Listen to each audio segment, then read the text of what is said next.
Vamos a dar inicio entonces a la clase en donde, como objetivo, vamos a presentar la base teórica y los supuestos sobre los cuales se determina la función de oferta de una firma, la cual vamos a terminar presentándola como una relación entre cantidad del bien y el precio del bien, ¿ya? Como la forma que tenemos acá.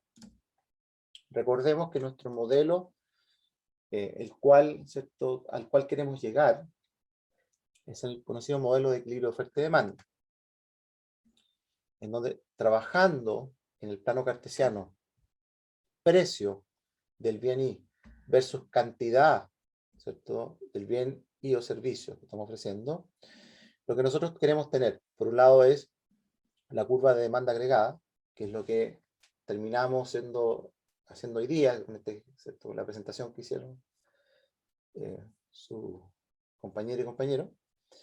Y a continuación, lo que nos interesa tener una oferta agregada. La curva roja es la oferta agregada, con la finalidad de determinar, ¿cierto?, un equilibrio que va a ser determinado por dos ecuaciones. Voy a tener un sistema de ecuaciones de oferta y demanda, que para poder, ¿cierto?, encontrar el equilibrio, voy a suponer que la oferta y la demanda en cantidades son iguales.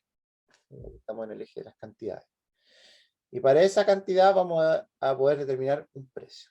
¿Cuál es el objetivo? Recuerden, el objetivo del modelo y de lo que estamos buscando con esto, para que no nos perdamos en el bosque, ¿cierto?, de todas las cosas que estamos viendo, porque estamos viendo muchas cosas de detalle, de cómo se construyen estas teorías.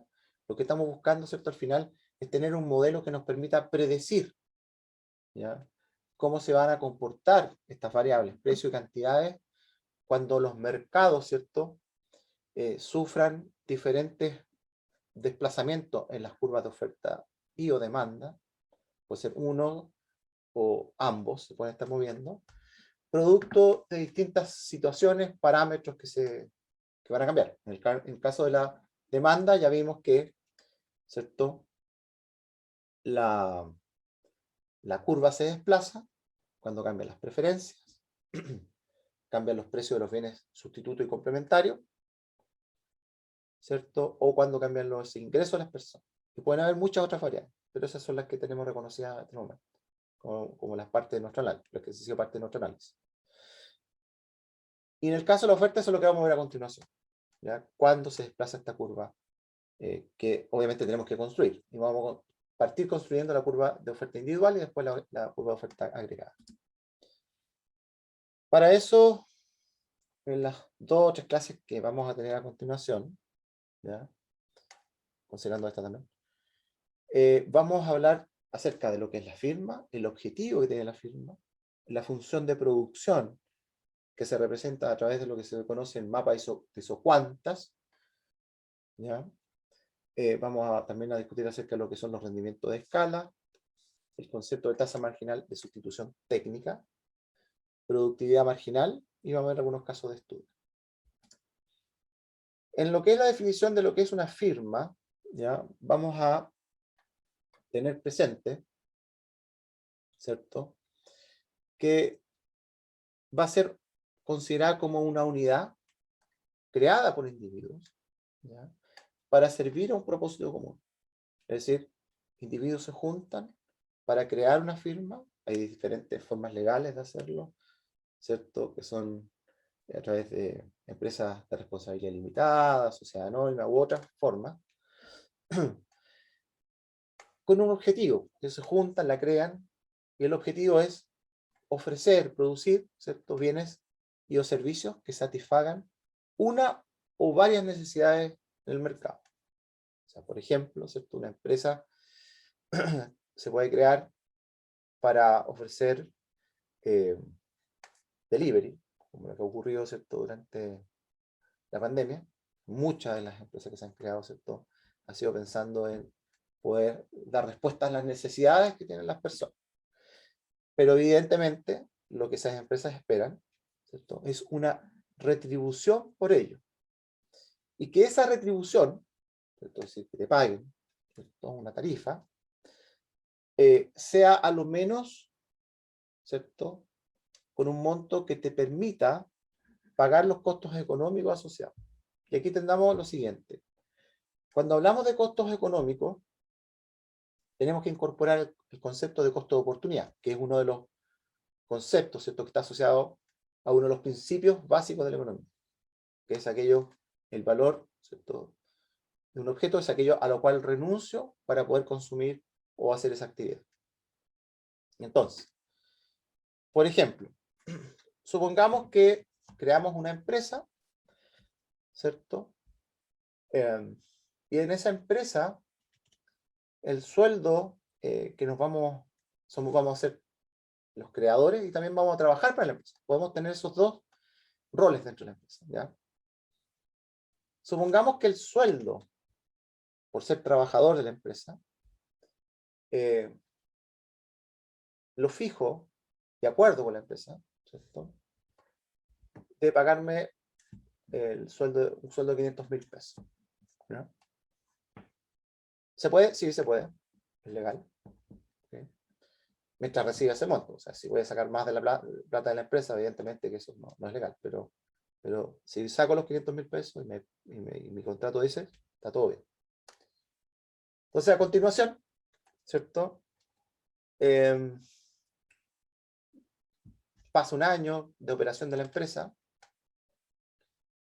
y hablo con el contador. El contador me dice, mira, de los registros que yo tengo, en términos de los ingresos y en términos de los costos que tú tienes, costos contables e ingresos contables, la empresa tiene una utilidad mensual, ¿ya?, una utilidad mensual de 1.000.000 de pesos.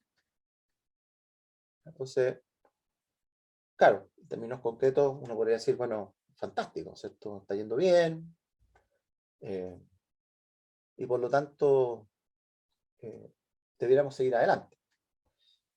El punto está en que cuando se hace el análisis desde el punto de vista contable, ¿cierto?, uno podría quedar como satisfecho, en principio, de la situación.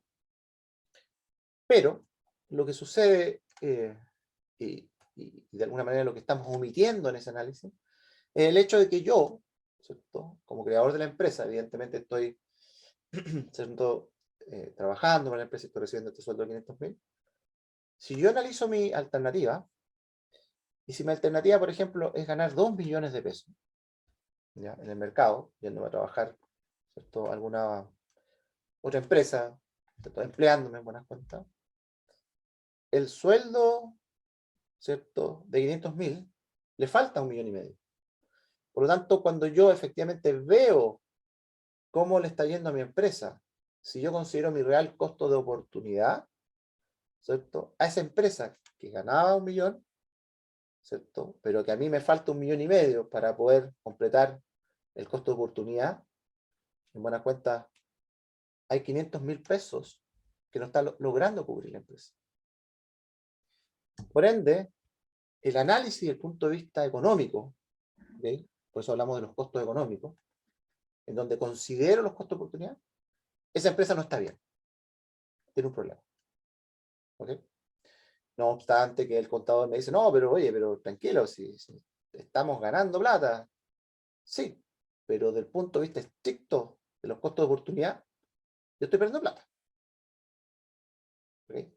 Eso lo puedo deducir considerando los costos de oportunidad asociados a este negocio. ¿Se entiende la idea? ¿Todo claro? ¿Alguna duda respecto a Sí, eso? profe. Este concepto de los costos económicos los va a acompañar por el resto de sus días como profesionales en la toma de decisiones, ¿ya? Y también en lo personal, porque también uno ocupa costo-oportunidad para efectivamente, ¿cierto?, de alguna manera darse cuenta, oye, mira, las decisiones que estoy tomando, ¿cierto?, para estar efectivamente contento, satisfecho, tengo que considerar los costos de oportunidad. Si no, en algún minuto me voy a dar cuenta que algo no está bien conmigo, me va a salir una úlcera, me voy a sentir como frustrado si no considero los costos de oportunidad, porque después me voy a dar cuenta que estaba renunciando a algo importante, ¿cierto? ¿Estamos? Sigamos entonces. El objetivo de toda firma siempre es maximizar su utilidad, ¿ya? En donde la utilidad va a estar conformada por los ingresos, que es multiplicar el precio del bien o servicio que estoy ofreciendo por la cantidad de ese bien o servicio, menos los costos. ¿Okay? En términos concretos, cuando uno trabaja con la función de utilidad, en este caso, ¿cierto? El símbolo griego pi viene a representar la utilidad. Siempre vamos a tener esta función objetivo, que es súper fácil, porque en buenas cuentas tiene, ¿cierto?, ingresos menos costos, y hay algunas funciones que están en términos de las cantidades. ¿Okay? Lo que hay que tener sí en cuenta, que para efectos de la modelación que nosotros vamos a hacer, ¿ya?, lo que primero vamos a considerar es el caso en el cual vamos a estar en una situación de competencia perfecta. ¿Ya? Después más adelante vamos a ver cuáles son los supuestos. Pero en particular lo que nos va a interesar es que en competencia perfecta, para el análisis de una firma, o sea, por ejemplo, si ustedes quisieran establecer un negocio para vender algún producto, ¿cierto? Y el mercado donde están es súper competitivo, hay muchas empresas participando, ustedes lo que podrían hacer para evaluar, ofrecer productos en ese mercado, es considerar el precio de oferta. Por ejemplo, supongamos el caso más simple. Quiero ponerme una empresa que ofrezca pan, por ejemplo, ¿ya?, que es el producto más ofertado y hay mucha oferta.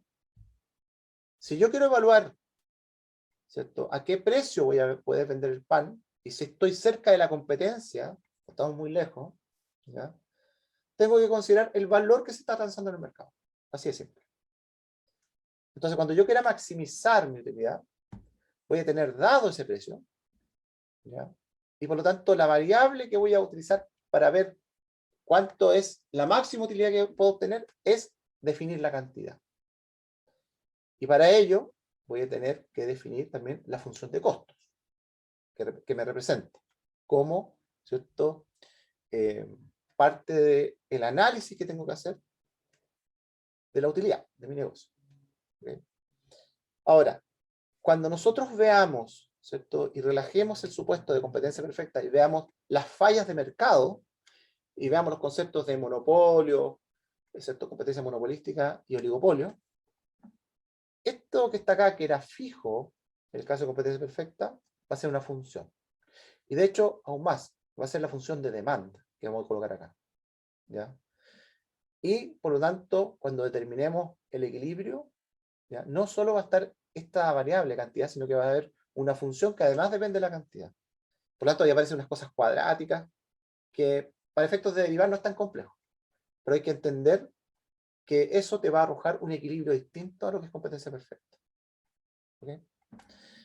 Ahora, insisto, en esta parte nos vamos a focalizar, ¿ya?, en, primero, suponer que estamos en competencia perfecta, por lo tanto esto va a estar dado. Y nos vamos a concentrar en poder construir la curva de costos. Para ello, necesitamos tener algunos conceptos. Lo que son conceptos como la función de producción, que va a ser Q, va a ser Q mayúscula o Q minúscula, Q, cantidad, en función de los factores productivos, L y K. ¿Ya?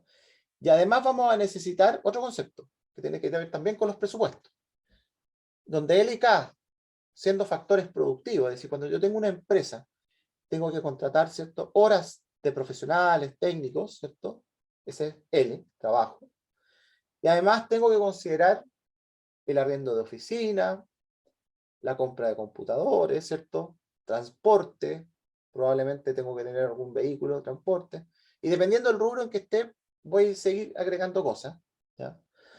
Entonces, cada uno de esos factores productivos va a tener asociado un precio en el mercado de los factores productivos. Entonces, en el mercado del trabajo voy a tener un salario, ¿ya?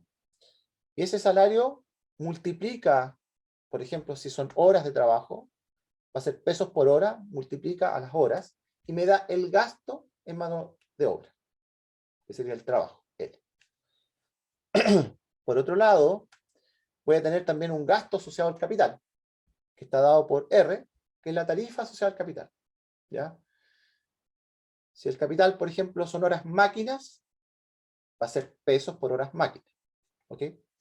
Si es arriendo de oficina, pesos por arriendo de oficina, dependiendo de si el arriendo es mensual, si es por hora. Hoy existe mucho el concepto del cowork, donde puedo arrendar oficinas por hora, ¿ok?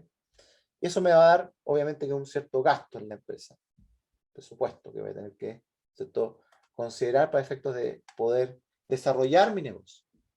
Ahora, ¿qué pasa? Que teniendo presentes estos dos conceptos, que es la función de producción y la función de presupuesto, ¿ya? Que ojo, esta función de presupuesto que acá que dice C, que está representada por el gasto de estos factores productivos, no es esta misma función. Para encontrar esta función tengo que resolver un problema de optimización, donde o bien maximizo la cantidad a producir, asociado a que tengo una función de producción, sujeto a la restricción presupuestaria que tiene que ver con los precios de cada uno de los factores productivos, o bien minimizo esa función de gastos asociado nuevamente a los precios y a la cantidad de factores productivos que consumo, sujeto a un cierto nivel de producción.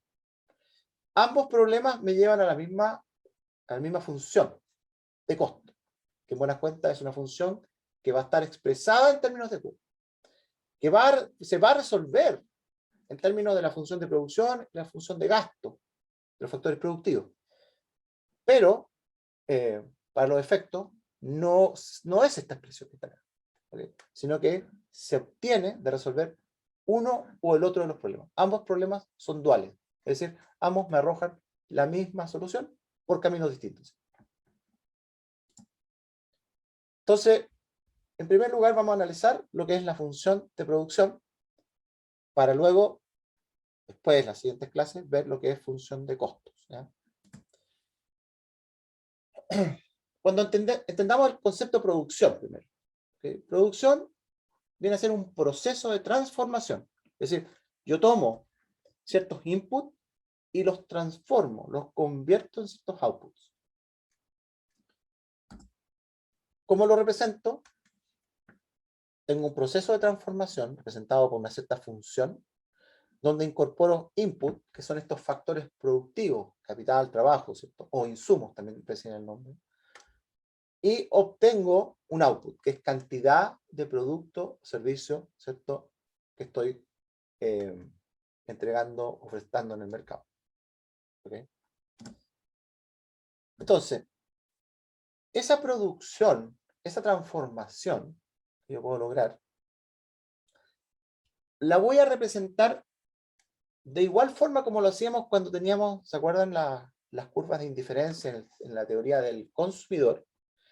En este caso, voy a tener un sistema cartesiano con cantidades de factores productivos, donde las cantidades X e Y van a ser estos factores productivos. X puede ser trabajo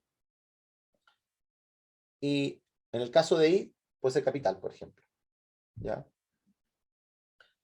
Entonces, si yo represento en el plano cartesiano un cierto punto, ¿ok?, que es la combinación de estos factores productivos, la curva de isocuanta que está representada acá viene a mostrarme el nivel de producción que yo tengo o que puedo obtener para distintas combinaciones de factores productivos. Es decir, esta curva isocuanta, iso viene de igual, cuanta de cantidad, expresa una misma cantidad de producto y o servicio, ¿cierto?, considerando distintas combinaciones de factores productivos. Por lo tanto, si uno lo mira desde el punto de vista geométrico, lo que uno tendría acá, ¿cierto?, es, en particular, si uno traza una línea, un tercer eje, que sale de la pantalla, ¿cierto? Ese tercer eje, buenas cuentas, va a representar, en este caso, el Q, que es función de trabajo y capital. o capital de trabajo, depende de cómo lo presenten.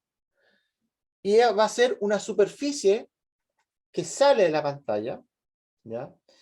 Y que para efectos de determinar estas curvas de isocuanta, yo lo que hago es paso distintos planos cortantes que son paralelos a la pantalla y en donde lo que yo voy a obtener son curvas de nivel, ¿ya? Y esas curvas de nivel representan un mismo nivel de producción para distintas combinaciones de factores productivos. Es decir, puedo tener, ¿cierto?, mayor cantidad de trabajo, por ejemplo, o capital, versus menos trabajo, más máquinas y menos personas, o a la inversa.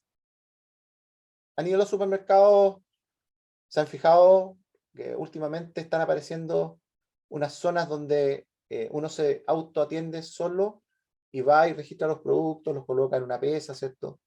Y uno paga. Ya. Eso es lo que está representando acá. Es decir, estoy ofreciendo el mismo servicio, incluso mejor a lo mejor, pero en principio un mismo servicio, estoy atendiendo a las mismas personas, ¿cierto? Con una combinación distinta de tecnología versus cantidad de personas que tengo contratadas. ¿Ok? Entonces, en términos de, acá nos vamos a entrar en el detalle de lo que son, ¿cierto?, los conceptos que están detrás de construir esta curva de isocuanta, como lo hicimos en la teoría del consumidor, porque ya tenemos más o menos claro la conceptualización de que existe, ¿cierto?, un eje donde tengo cantidad, en este caso factores productivos, y también tengo claro que existe una curva isocuanta que me permite mostrar, ¿cierto?, un mismo nivel de producción para distintas combinaciones de estos insumos. Lo que sí es importante tener presente es que mientras yo me voy desplazando en dirección, alejándome del origen, por un concepto de, en este caso, de monotonicidad, lo que yo espero, ¿cierto?, es ir aumentando el nivel de producción a medida que yo tengo más factores productivos. ¿Okay? Es decir, si en el supermercado que ustedes van, yo amplío las cajas en términos de cantidad, ya sea los cajeros automáticos, en términos de la autoatención, con la cantidad de personas, ¿cierto?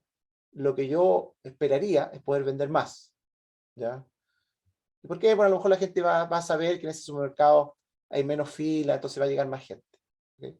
Entonces, si yo aumento esas cantidades, esos factores productivos, términos de espacio, términos de cantidad de personas o mayor cantidad de máquinas de autoatención, ¿cierto? Lo que yo esperaría es moverme, ¿cierto?, en esta dirección, hacia afuera, donde voy a tener mayor producción, ¿cierto? Si yo utilizo mayor cantidad de factores productivos. ¿Okay? Respecto a lo que es la función de producción, vamos a tener asociado tres conceptos importantes. La famosa TMST, tasa marginal de sustitución técnica. Y por otro lado vamos a tener la productividad marginal asociado a cada uno de los factores productivos, que lo vamos a definir con mayor precisión, para que se entienda. Y también los rendimientos de escala, que es un concepto que aparece cuando analizamos el largo plazo de las firmas, ¿ya?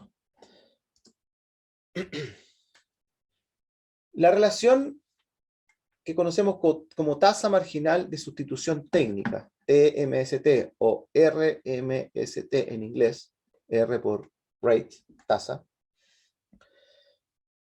se conoce como la relación de intercambio entre factores productivos que permite mantener un mismo nivel de producción, ¿ya?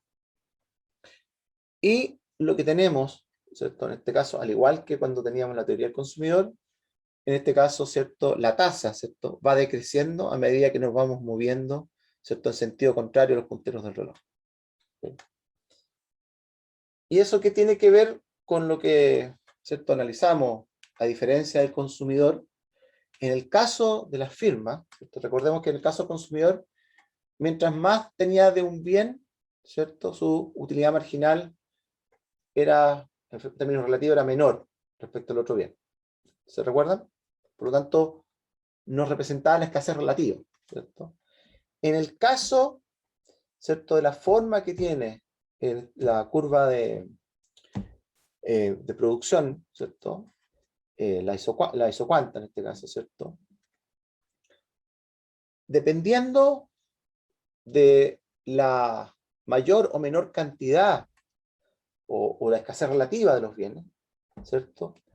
Lo que vamos a analizar en este caso no es la utilidad marginal como lo veíamos en el caso del consumidor, sino que es la productividad marginal. ¿Ok?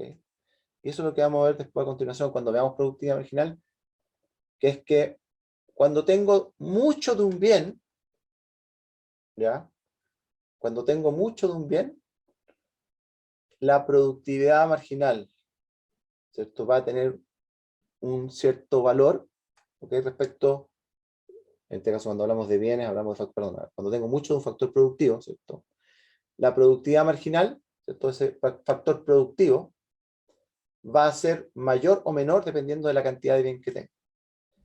¿Y qué concepto tiene asociado esto? Es que, por ejemplo,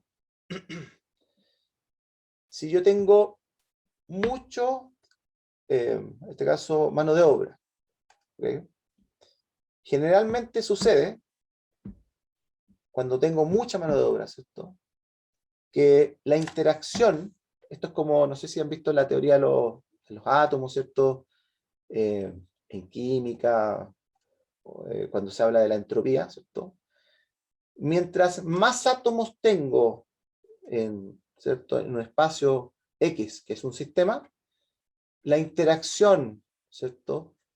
Se hace más difícil en términos de que las distintas partículas puedan moverse de un lado a otro. Similar pasa con la interacción de las personas, ¿cierto?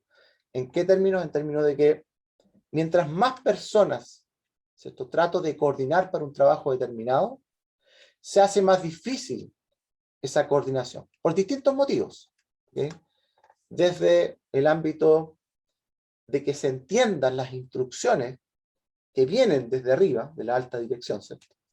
Por la dificultad de transmitir adecuadamente un mensaje muchas veces.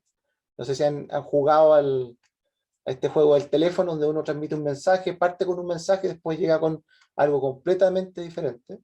Bueno, lo mismo pasa en las organizaciones cuando los canales de comunicación no son adecuados. ¿Ok? Y también sucede que cuando tengo muchas personas interactuando, ¿cierto? En espacios en los cuales no existe una adecuada disposición de las oficinas, ¿cierto? También se produce una baja en lo que podríamos decir la productividad.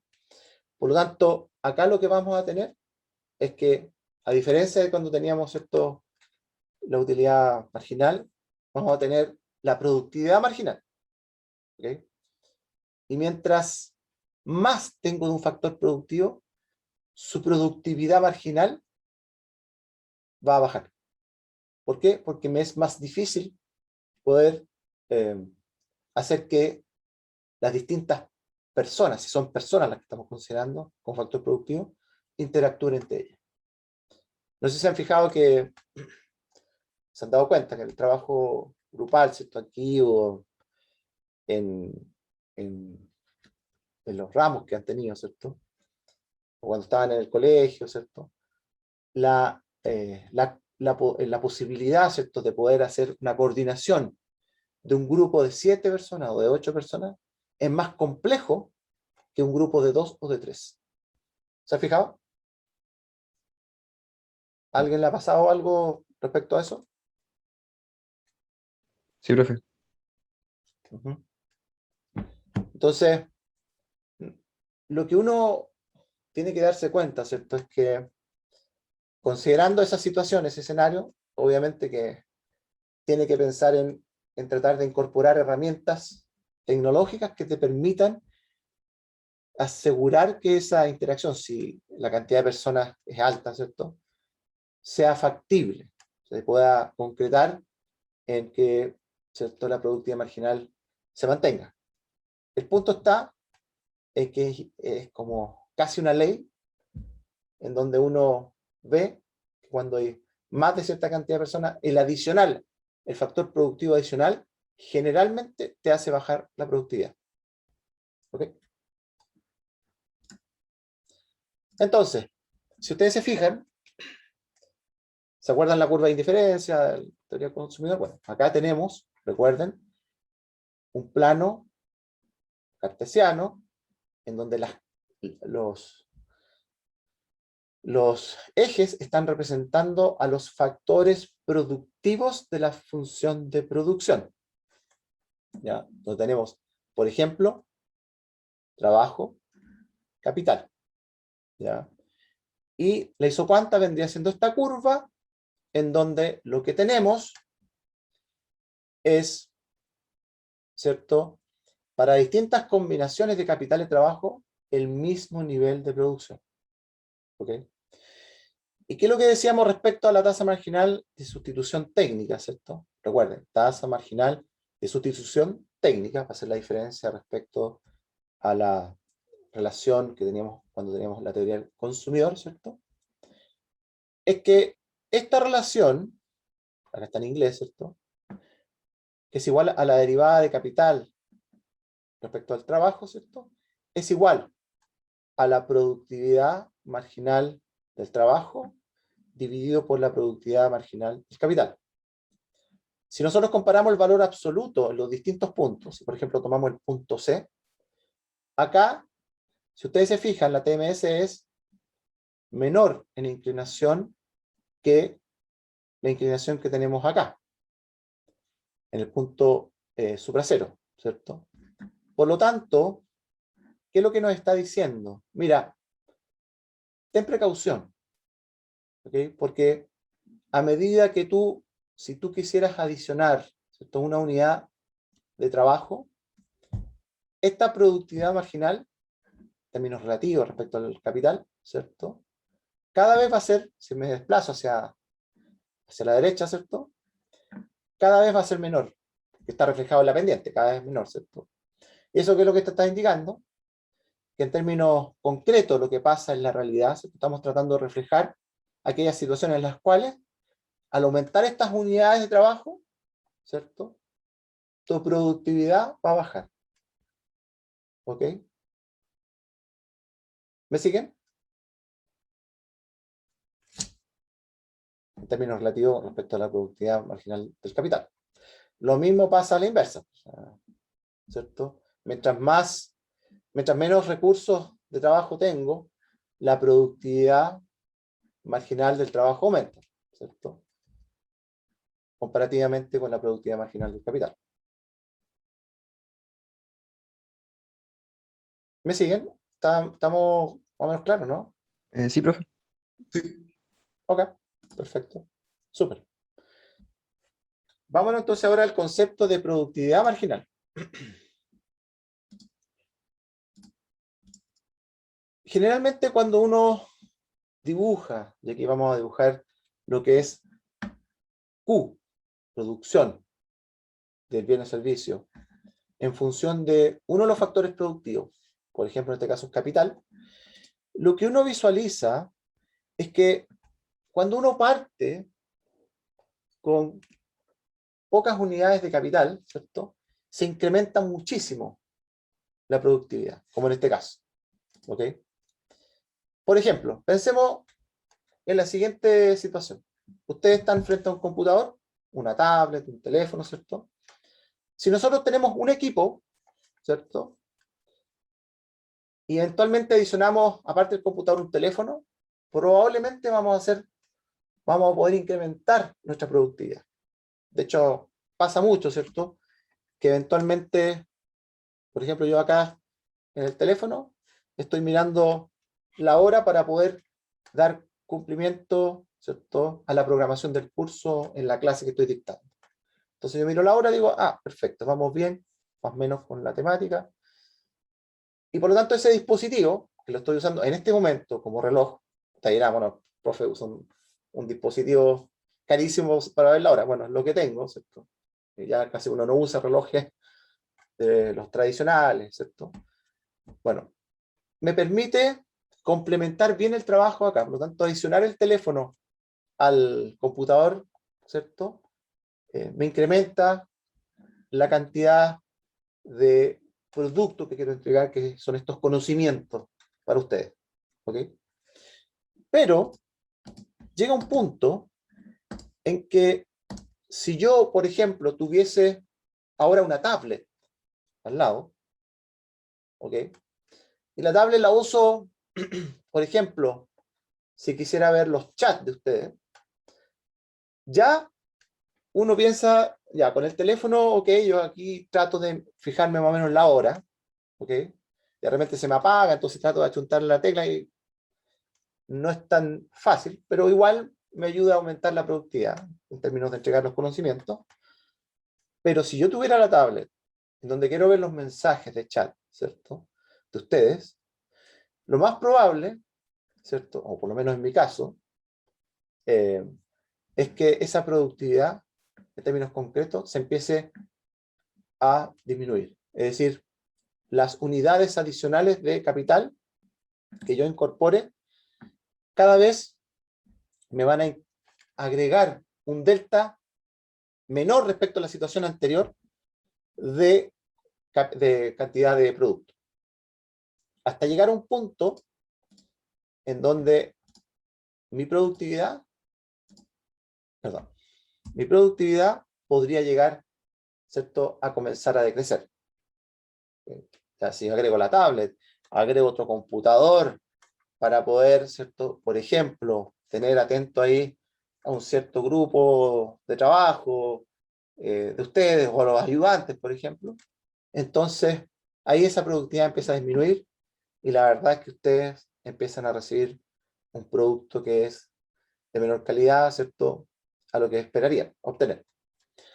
A la zona en donde empiezan a reducirse, ¿cierto?, la productividad.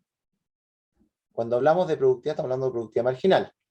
Y si hablamos de productividad marginal, lo que estamos pensando, recuerden, es la pendiente de la curva, ¿cierto?, en ciertos puntos, como tangente, en los puntos que estoy analizando. Entonces ahí la productividad marginal va aumentando.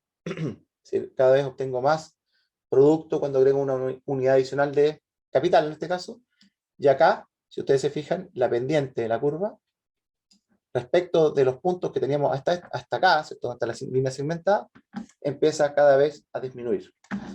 Hasta llegar, ¿cierto?, a un punto en donde definitivamente, ¿cierto?, esta curva de producción cambia de tendencia, la pendiente, ¿cierto?, en donde al final empieza a producirse y por lo tanto empiezo a obtener, ¿cierto?, menos producto por unidad de capital.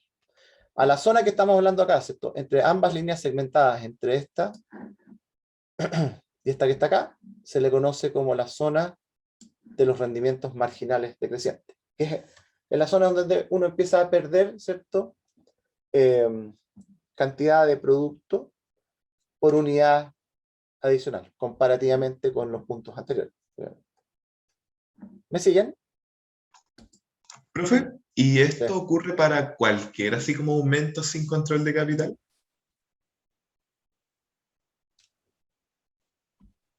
Tú lo dices por la vida real, que Sí, uno... que si es que esto es como una ley o esto es solamente como a modo de ejemplo. a ver, en principio se ve como una ley, ¿ya? Pero recordemos que en el mundo estamos viviendo una revolución tecnológica, ¿ok? Entonces, si pongámonos en un escenario en donde eh, años atrás, ¿cierto?, había ingresado el computador, ¿cierto? Y eventualmente uno se podía comunicar eh, para hacer a lo mejor una videollamada, ¿ok? En ese escenario, ¿cierto?, tecnológico, si uno quería hacer la videollamada, casi que por la capacidad que tenía el sistema de transmisión de datos, tú no podías tener conectado otros dispositivos. Era casi impensable, ¿cierto?, tener más de un computador conectado o un teléfono más una tablet. Entonces uno tenía que pensar en tener un solo dispositivo, ¿ok?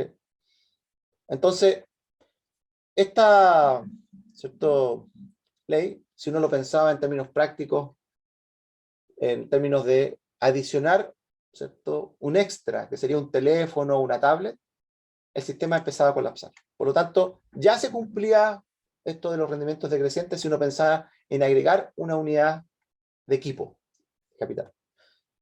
Pero con los cambios tecnológicos que han habido, ¿cierto? Las capacidades de aumento de banda ancha, ¿cierto? De transmisión de datos, ahora hoy día, ¿cierto?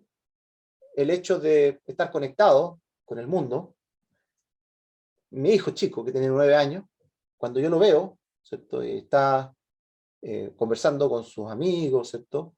Está chateando, 9 años. Yo lo veo y lo veo con un computador, un teléfono y una tablet. A ese nivel. Y conversando por distintos dispositivos con distintas personas. ¿Qué es lo que se produjo allí? Porque las personas en sí no nos han salido chip en la cabeza, ¿cierto? Nosotros seguimos, de alguna manera, en términos corporales, teniendo el mismo sistema, ¿cierto? Corazón, vista, gusto, no ha cambiado eso. Pero lo que sí ha cambiado, la revolución tecnológica, te ha llevado, ¿cierto?, a que en esta curva, en donde antes a lo mejor no te aceptaba, ¿cierto?, estar dentro de lo que es la tasa la zona creciente de productividades marginales, no te aceptaba tener otros dispositivos, hoy día con la tecnología, sí te permite incorporar muchos más dispositivos, ya sea por, insisto, por la capacidad que tienen los equipos, ¿cierto? La complementariedad que tienen los equipos que conversan unos con otros, uno va y un teléfono va, lo conecta al computador, ¿cierto? Para, por ejemplo, compartir internet o para transmitir datos, ¿cierto? Los formatos que son de video, los formatos de fotos, de imágenes, todo uno lo mira, ¿cierto? Y es mucho más complementario. Entonces uno dice, en términos concretos, ¿existe la ley de rendimientos decrecientes, marginales decrecientes? Sí. ¿Ok? El punto está en que esto va cambiando dependiendo de la tecnología. ¿Me siguen? Cambia de acuerdo así como a la situación, al contexto. Sí. Que al final, tarde o temprano va a pasar, pero como que Sí. se va como estirando, Sí. por decirlo. O sea, yo lo veo de esta manera. Yo creo que unos 100 años más, 200 años más, aquel que quiera ser ingeniero, que quiera ser médico, tú vas a agarrar una suerte de, como estas cosas que tengo acá, te lo vas a conectar a tu cerebro y básicamente vas a tener todo el conocimiento disponible.